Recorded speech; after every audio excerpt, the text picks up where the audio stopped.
देखिए latest episodes बिल्कुल ad free. Bharat Ratna doctor Bhimrao Ambedkar को कोटि कोटि नमन। ये कार्यक्रम डॉक्टर भीमराव अंबेडकर के जीवन पर आधारित है, जहां भारत की जनता के प्रति उनके योगदानों को पूरी सजगता से चित्रित और रेखांकित करने का प्रयास है। कार्यक्रम में दिखाई गई घटनाएं लब्ध पुस्तकों से ली गई हैं। इस कार्यक्रम के जरिए चैनल की ओर से एक विश्वसनीय, सजग और सकारात्मक प्रयास है कि डॉक्टर बाबा साहेब भीमराव अंबेडकर के जीवन की संघर्ष यात्रा एवं गौरव गाथा पूरे आदर के साथ घर घर पहुंचे और उनके योगदानों से सभी संपूर्णता में परिचित और आह्लादित हों। सर, आप ये क्या कर रहे हैं? अच्छा भला भीमराव जा रहा है और आप अगर बीच में बोलेंगे तो सारी बात बिगड़ जाएगी। नहीं, अब चाहे जो भी हो, मैं सच कहूंगा।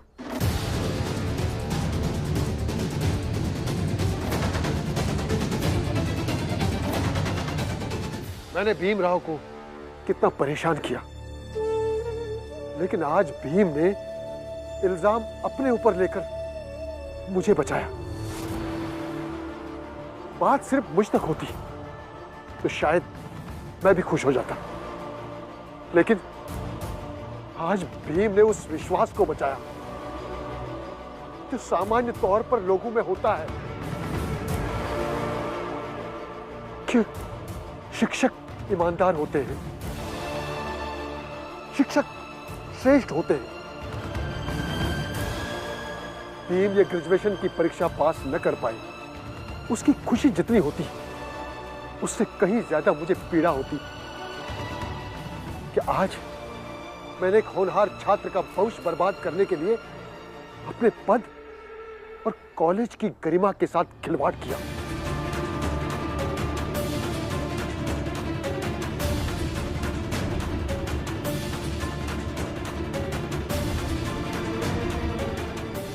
इसलिए दोषी मैं, मुझे ले चलिए।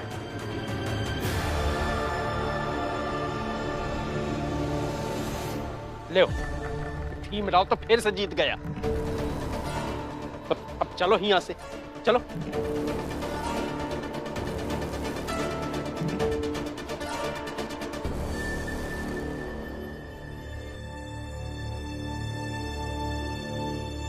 भीमराव, मैं शर्मिंदा हूं। मैंने जो तुम्हारे साथ किया, शायद एक प्रिंसिपल होने के नाते, ऊंची जात होने के नाते मुझे उतना बुरा नहीं लगा होगा, लेकिन मैं तुम्हें फिर से परीक्षा देने की अनुमति देता हूं।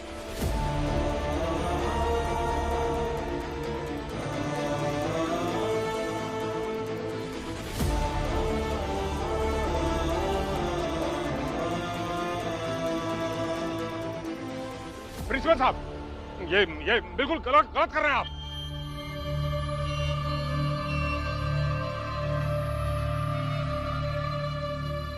मेघनाथ जी, आज तक मैं जो कर रहा था वो गलत था। अब मैं जो करने जा रहा हूं वो सही है। अब आप भीमराव को परीक्षा देने की अनुमति दीजिए और बाकी इस केस को आगे बढ़ाना ही नहीं है। दरअसल भीमराव ने पहली परीक्षा के बाद सयाजी महाराज के पास एक खत भेजा था।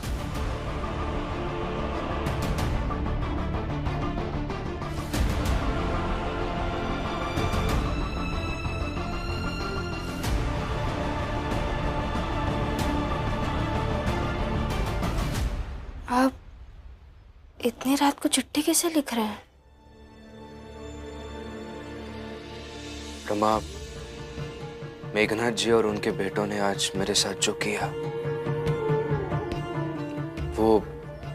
वो सब दोहरा भी सकते हैं। मेरी अगली 5 परीक्षा होने तक वो किसी ना किसी बहाने से मुझे परीक्षा देने से रोकते रहेंगे। इस बार तो मैं परीक्षा दे पाया, लेकिन कल क्या होगा मुझे नहीं पता। इसलिए मैं सयाजी महाराज को चिट्ठी लिख रहा हूं और इस चिट्ठी में मैंने लिखा है कि अगर फिर कभी ऐसी परिस्थिति आ जाए, किसी मुसीबत में मैं फंस जाऊं, तो वो मेरी मदद करें। और हाँ, तुम भी ये बात अच्छे से ध्यान में रखना। हाँ। और फिर उस खत का जवाब आया कि ऐसे मुसीबतों के समय पर मैं इनके पास जाऊं। और इसीलिए हमें बता दिया गया था कि किस मुसीबत को किस तरह से सुलझाया जाए। इसलिए आप लोग चाहे जो भी कर लेते, भीम की परीक्षा रुक नहीं सकती थी।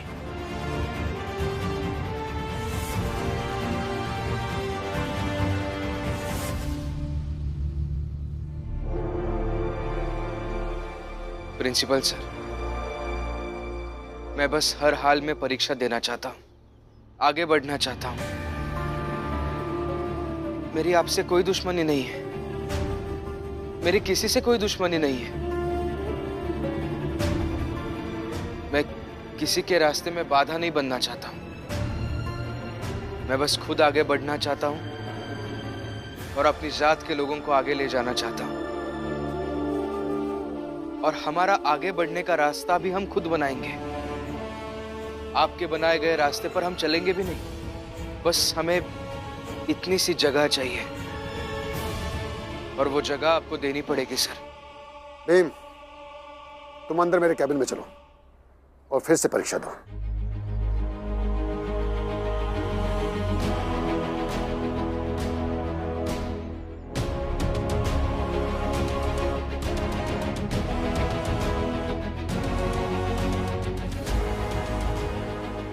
आप अंदर आइए। जब तक भीम की परीक्षा खत्म नहीं होती आपको इंतजार करना होगा। आइए।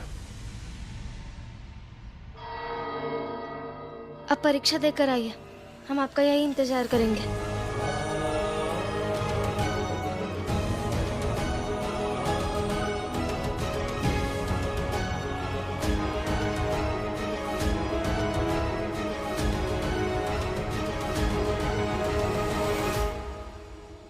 सर, आपका बहुत बहुत धन्यवाद।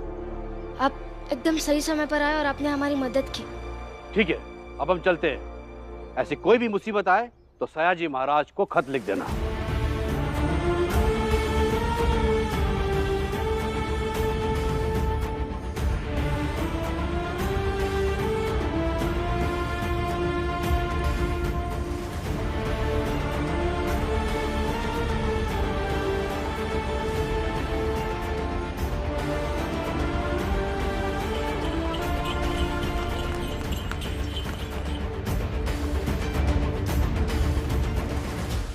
चलो बच्चों,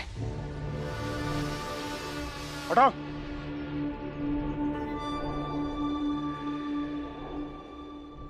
एक बात तो भीमराव से भी सीखनी चाहिए कि लड़ाई अगर आपकी है तो दूर तक की रणनीति आपको ही बनाकर रखनी चाहिए। उन्होंने मुझसे कहा था कि हर परिस्थिति को हम अपने सर पर संभालने की कोशिश करेंगे, लेकिन अगर नहीं हो पाया तो अंत में सयाजी महाराज की मदद लेंगे, क्योंकि उन्हें हर हाल में पूरी परीक्षा देनी थी।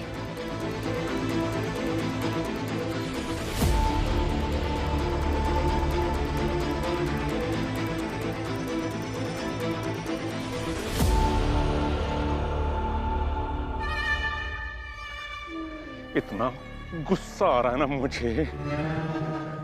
इतनी कोशिश की, इतना दिमाग लगाया, हर तिकड़म चलाया, लेकिन सब बेकार। एक के बाद एक हर विषय की परीक्षा खत्म होती जा रही है और हम हर बार असफल। बाबा, एक विषय की परीक्षा बाकी है अभी।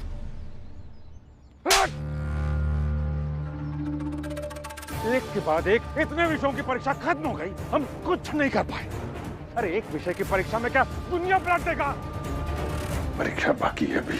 पलटना होगा बाबा, क्योंकि अगर वो भीम पास कर गया तो हमारी करारी हार होगी। और वो ज्योतिबा फुले की संस्था भीम के ग्रेजुएशन करने पर जश्न मनाने वाली है। और अब तो वो प्रिंसिपल भी उसका साथ दे रहा है। जितना जश्न मनाया जाएगा उतना हमारा मजाक बनेगा। तो हम कर भी क्या लेंगे? हर चीज का काट है उसके पास। हम कुछ आज का सोचते हैं और वो पहले से बहुत आगे का सोच के बैठा होता है। अरे इतने सालों से कॉलेज में साथ पढ़कर कुछ नहीं कर पाया, अब मैं ही कुछ करूंगा, देखना तू। और बाबा आप भी देखिएगा कि मैं क्या करता हूं।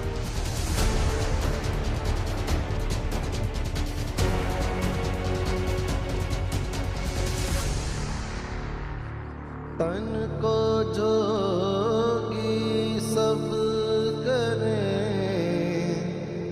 मन को विरला कोय, सब विधि सहजे पाइए, जे मन जोगी हो।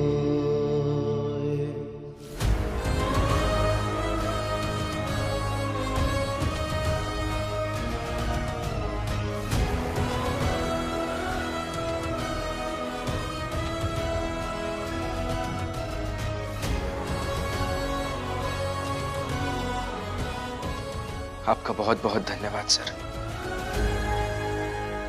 आपका भी धन्यवाद।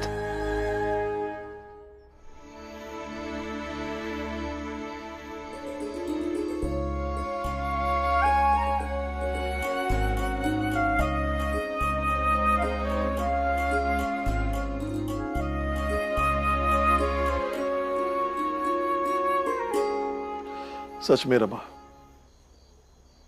उस अधिकारी से भीम को कॉलेज में रहने की अनुमति लेना,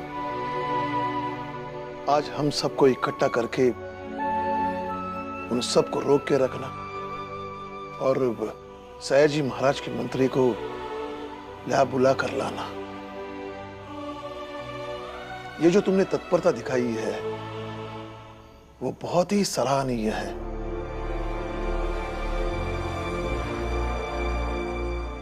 देख लेना रमा,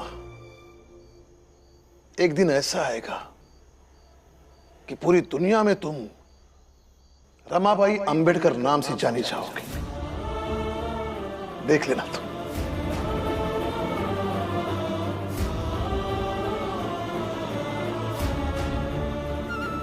रमा, एक पल के लिए मुझे ऐसा लगा कि भीम ग्रेजुएशन की परीक्षा दे नहीं पाएगा, लेकिन आज तुमने ऐसा किया कि मैं कभी भूलूंगा नहीं, हमेशा याद रखूंगा और सबको याद रखना भी चाहिए। पापा सही कह रहे भैया, आज तूने जिस तरह से हालात को संभाला, सब कुछ समय रहते किया, वो सचमुच सराहनीय है। भीम भाव को जो डिग्री मिलेगी इस परीक्षा के बाद, उसमें आधा श्रेय रमा को भी मिलना चाहिए। दीदी बस हो गया, आप इतनी भी तारीफ ठीक नहीं है। पति है वो, उनकी सुरक्षा करना, उनके भले के लिए कुछ करना कर्तव्य है मेरा, और मैंने बस वही किया है। रमा,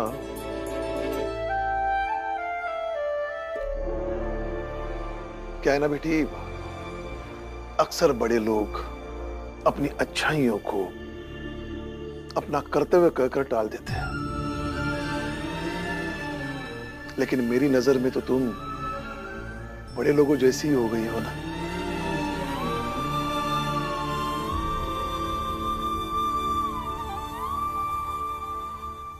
सुनिए,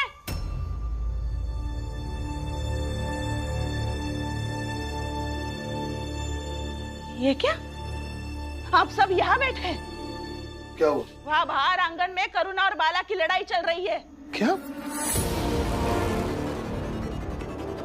चलिए बाहर। लेकिन हुआ क्या है? आप ऐसा क्यों कर रहे हैं? तू भीम के कॉलेज के बाद कहाँ गई थी?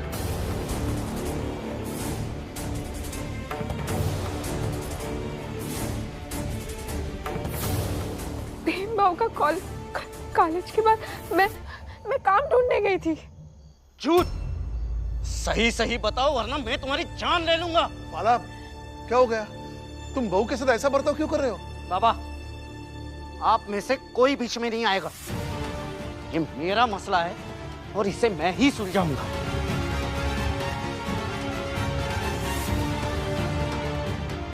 इसे पता नहीं होगा कि ये कहाँ गई थी। मैं सच कह रही हूँ, मैं काम ढूंढने ही गई थी। फिर से झूठ। देख, मैं तुझे आखिरी बार पूछ रहा हूँ, अगर अब सच सच नहीं पता है ना तो मुझसे बुरा कोई नहीं होगा।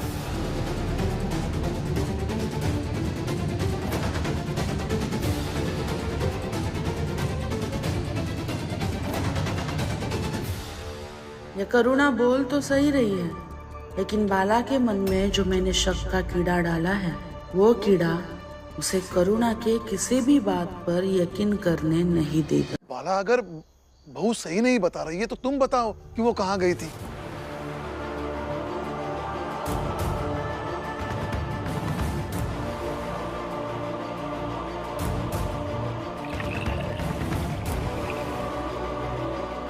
अब क्या बताओ कि एक लड़के से इसका चक्कर है।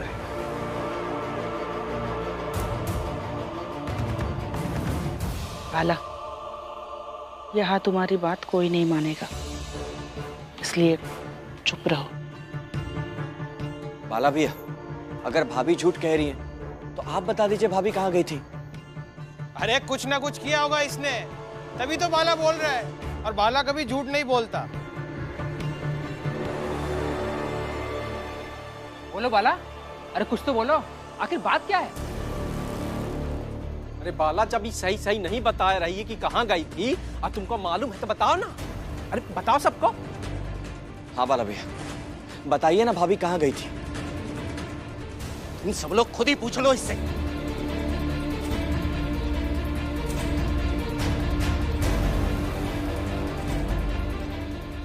जाइए, आप सब अपने अपने घर जाइए।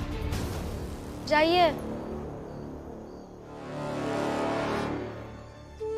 दीदी, चलिए।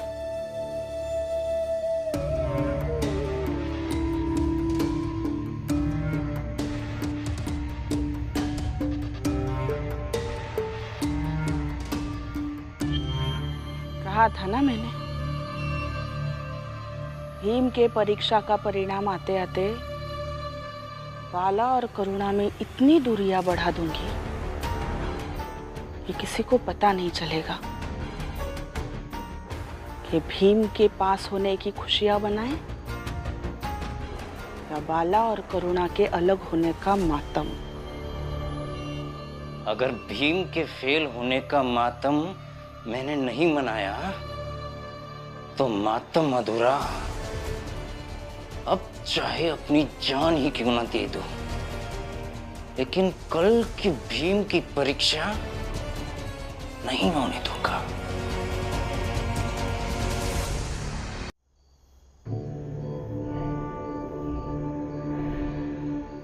आओ, जान देने की जरूरत नहीं पड़ेगी, व्यवस्था कर दी है।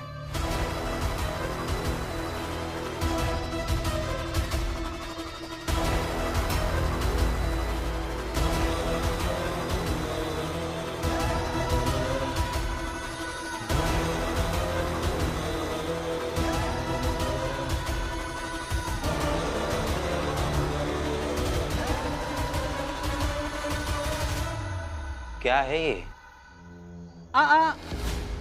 शिशुपाल जी, जल जाएंगे। अरे भाऊ, केमिकल है। अच्छा, तो सर ये जो केमिकल आप लाए हैं वो असरदार होगा या नहीं? शिशुपाल जी, रसायन शास्त्र का भी शिक्षक हूं। किसका क्या असर पड़ेगा अच्छे से जानता हूं। अगर ये केमिकल किसी पे गिर गया तो कम से कम 3-4 दिन तक वो कुछ नहीं कर पाएगा, ये पक्का है। मतलब अगर आज रात में ये भीम के हाथ पर जिस हाथ से वो लिखता है उस हाथ पर डाल दूं तो वो कल की परीक्षा में वो लिख नहीं पाएगा। दावे के साथ कह रहा हूं, नहीं लिख पाएगा। अरे वाह, ये तो कमाल का पदार्थ है। तुम्हें पर आज ये काम तो खुद अपने हाथों से करेगा। जी भाऊ, घायल आज सिर्फ भीमराव नहीं, भीमराव का भविष्य भी होगा।